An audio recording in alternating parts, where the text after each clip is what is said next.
这个中控贴纸哈，价格不贵，但是超级实用，特别能够提升咱们整体的这个使用质感。原车的这一整块都是塑料面板啊，你看敲击一下特别的清脆，然后时间久了呢也会有一些划痕之类的。比如说啊，咱们扔个钥匙或者放个手机，对吧？在开车的过程中呢，还会这么来回的晃动，特别的响，对吧？声音特别的大，然后质感也特别的差。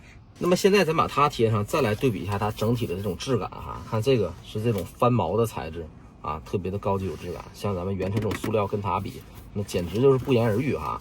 我们同等材料下，你们听着哈，再听这个，对吧？它又是防滑了，又是这种解决异响了，同时质感也会有提升。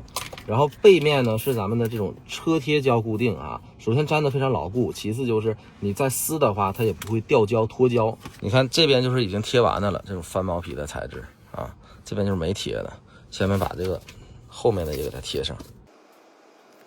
OK 啦，现在就安装完毕了。这种翻毛的材质，质感特别的高级，同时也隔音降噪。所以说这套翻毛皮的中控贴哈，推荐大家给它装上，真的是大大的提升咱们的使用质感。同款放在左下角了。